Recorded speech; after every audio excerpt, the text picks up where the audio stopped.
નમસ્કાર વિદ્યાર્થી મિત્રો, આજના આ ઓનલાઈન વિડિયો લેક્ચરમાં આપ સૌનું હાર્દિક સ્વાગત છે।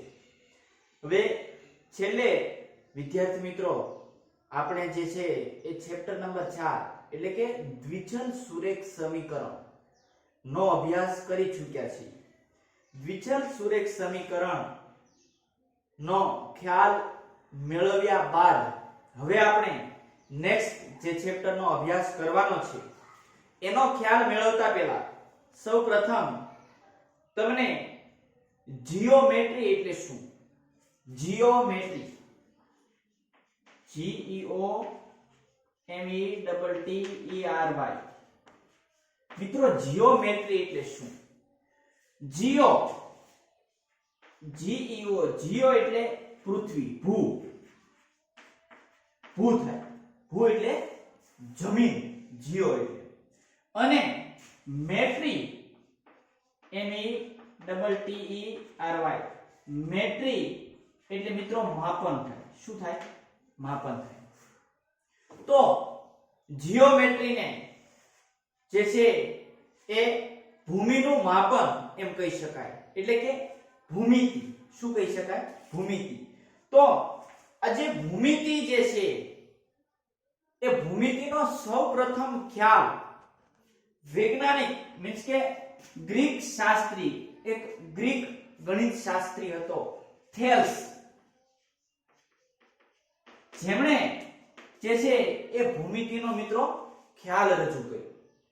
થેલ્સ નો વિદ્યાર્થી એટલે કે એનો શિષ્ય કોણ થાય?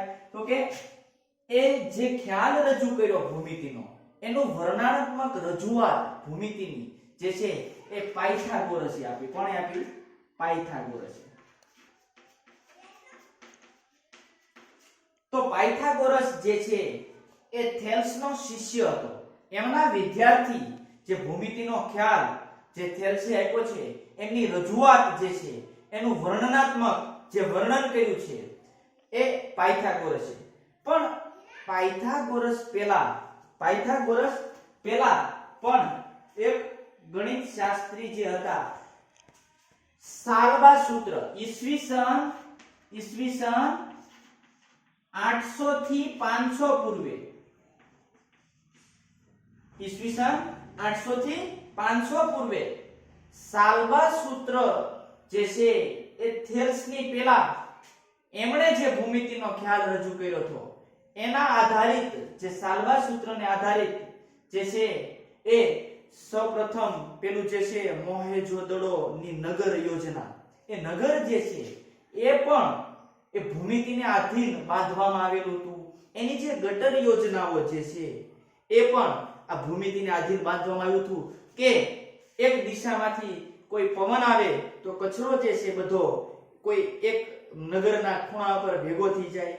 એની જે ગટર યોજનાઓ, વધારાનું નકામું વરસાદી જે પાણી જે છે એ પાણીના નિકાલ માટેની જે ગટરો બાંધવામાં આવી હતી એ પણ ભૂમિતિને આધીન બાંધવામાં આવી હતી।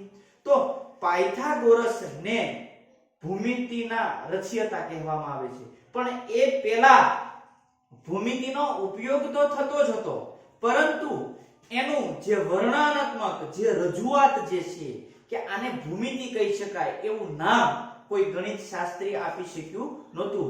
અને એનું સૌપ્રથમ ભૂમિતિનો ખ્યાલ જે છે એ આપણી સમક્ષ રજૂ કરનાર વૈજ્ઞાનિક જે છે એ પાયથાગોરસ હતા। અને પાયથાગોરસ પછી યુક્લિડ નામના જે ગણિત શાસ્ત્રી છે એમણે એક ભૂમિતિનો જે છે એ પુસ્તક લખ્યું। એ પુસ્તકનું નામ મિત્રો એલિમેન્ટ્સ એવું નામ આપ્યું। શું નામ આપ્યું? એલિમેન્ટ્સ। કોણે? યુક્લિડે એલિમેન્ટ્સ નામનું જે પુસ્તક જે છે એમાં 13 પ્રકરણોમાં રજૂઆત કરી। કેટલા પ્રકરણોમાં? 13 પ્રકરણના એ ભૂમિતિની રજૂઆત જે છે યુક્લિડે કરેલી હતી। ઘણા બધા યુક્લિડે ઘણી બધી પૂર્વધારણાઓ આપી, સ્વયં સિદ્ધ સત્યો. સ્વયં સિદ્ધ સત્ય એટલે કે જેને સાબિતી વિના સ્વીકારવામાં આવે, કે જેને સાચું છે એવું સ્વીકારી લેવામાં આવે, એને સ્વયં સિદ્ધ સત્ય કહેવાય છે. બરોબર છે. તો તમને પરીક્ષામાં પૂછાય કે પાયથાગોરસના ગુરુનું નામ શું હતું? તો કે થેલ્સ.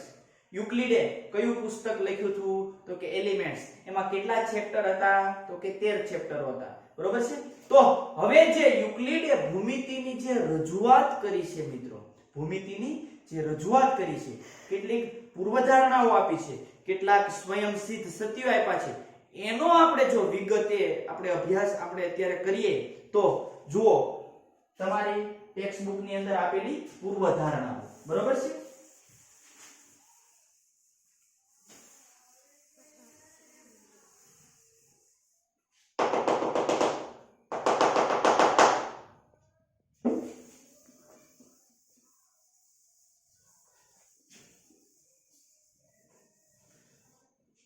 તો સૌ પ્રથમ મિત્રો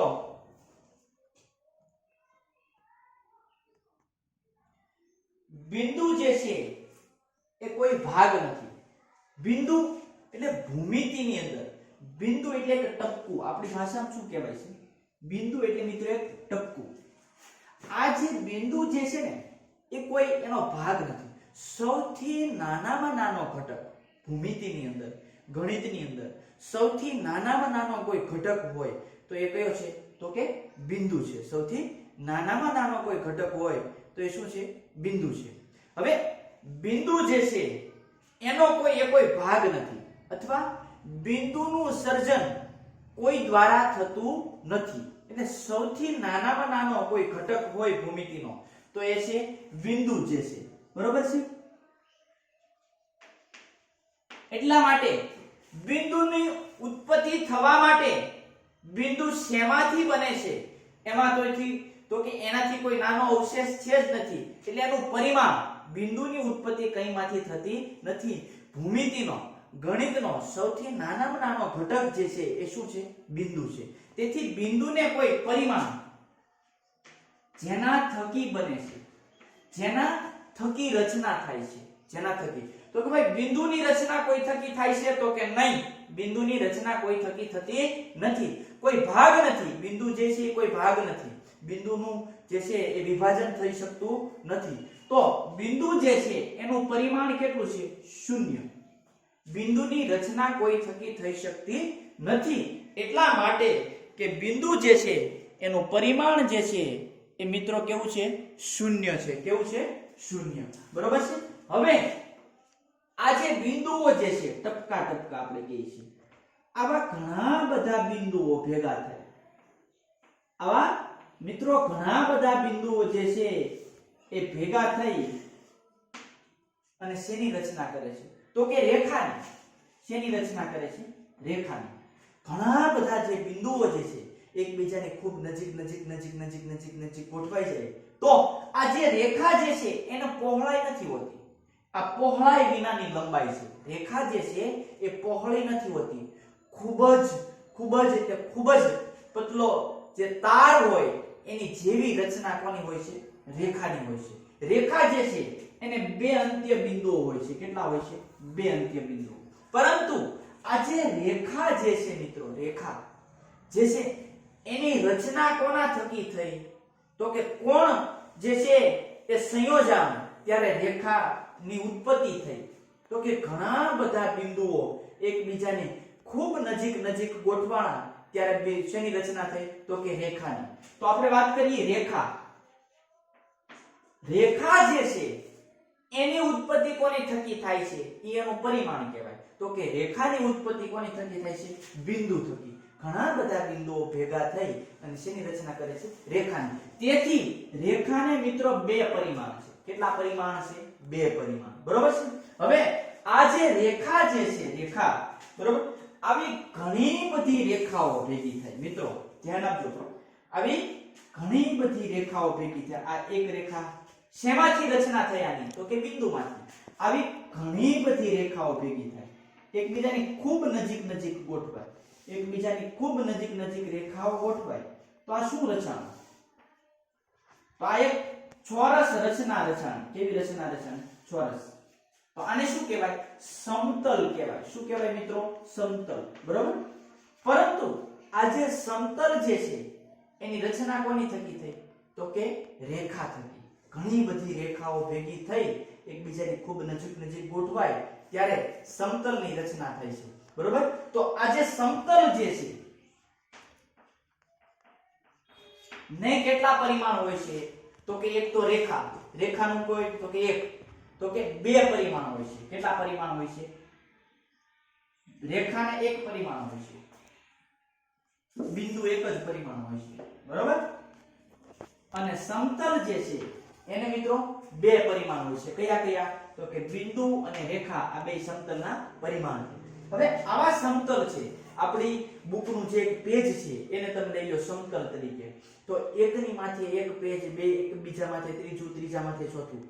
પેજ જે છે સમતલ એટલે જાડાઈ વિનાની લંબાઈ અને પહોળાઈ છે. સમતલ જે છે એને જાડાઈ હોતી નથી, પણ શું હોય છે? ખાલી લંબાઈ અને પહોળાઈ હોય છે. બરોબર. આવા ઘણા બધા સમતલો જે છે મિત્રો એની એક થપ્પી કરવામાં આવે. એકની માથે બીજું, બીજા માથે ત્રીજું, ત્રીજા માથે ચોથું, ચોથા માથે પાંચમું. એક આવો થપ્પો થાય એટલે બુક થાય. એક બુક માથે બીજી બુક એટલે આખો થપ્પો થાય. અને જે થપ્પા જેવી રચના થાય છે એ કેવી રચના થાય છે? તો કે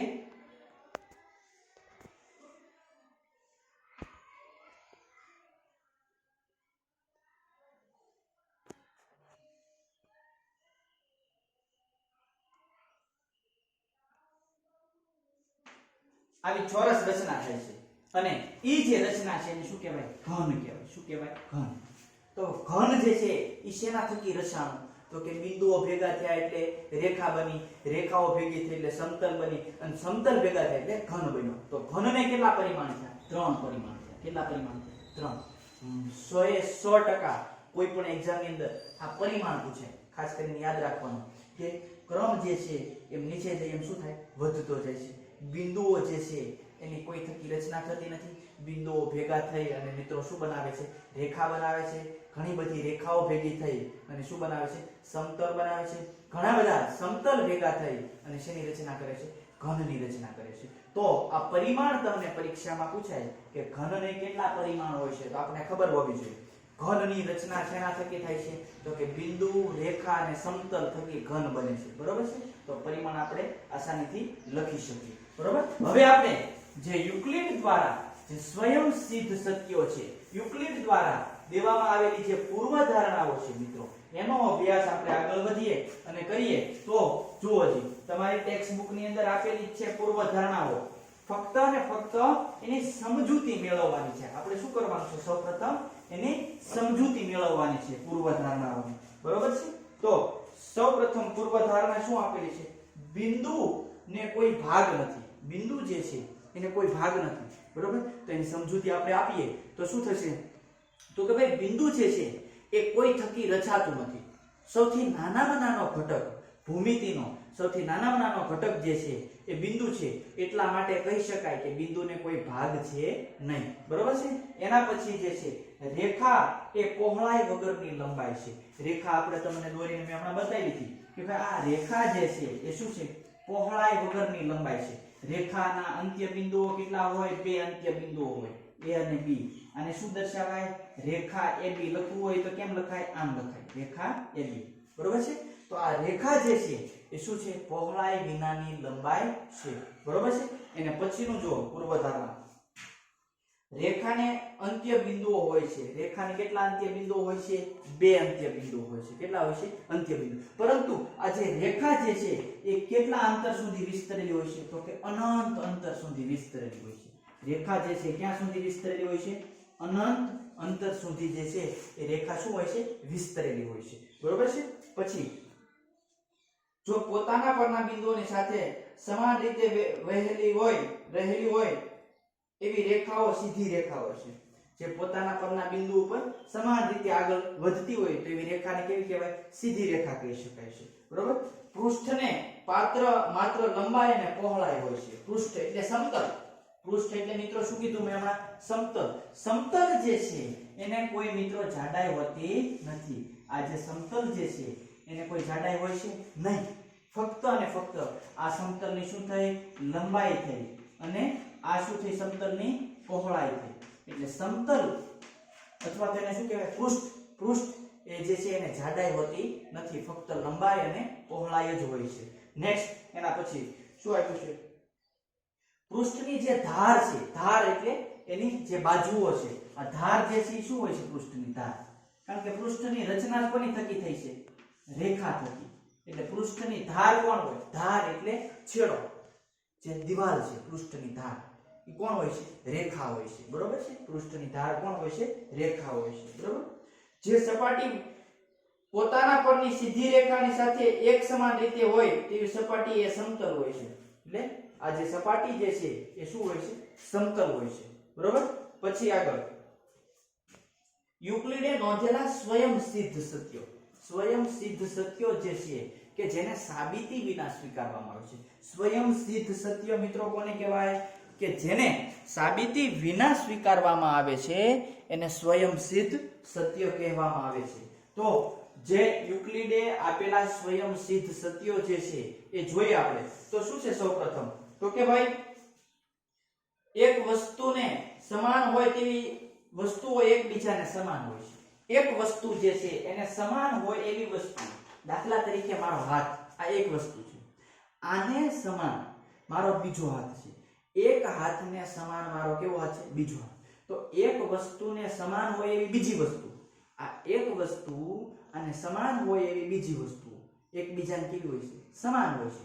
તો આની માટે કોઈ સાબિતીની જરૂર રહેતી નથી કે શા માટે સમાન હોય છે એવું સાબિત કરવાની કોઈ જરૂર હોતી નથી. એને જ શું કહેવાય છે મિત્રો? સ્વયંસિદ્ધ સત્ય કહેવામાં આવે છે. શું કહેવામાં આવે છે? સ્વયંસિદ્ધ સત્ય. બીજું શું આપ્યું છે? તો કે સરખામાં સરખું ઉમેરીએ તો સરવાળો શું થાય છે? સરખો રહે છે. કોઈ સરખું હોય, દાખલા તરીકે 5 ની અંદર 5 ઉમેરીએ શું થાય? સરવાળો 10. બરોબર. 10 ની અંદર 10 ઉમેરીએ સરવાળો શું રહે? તો કે સરખાની અંદર સરખું ઉમેરીએ તો સરવાળો કેવો રહે? સરખો ને સરખો જ રહે.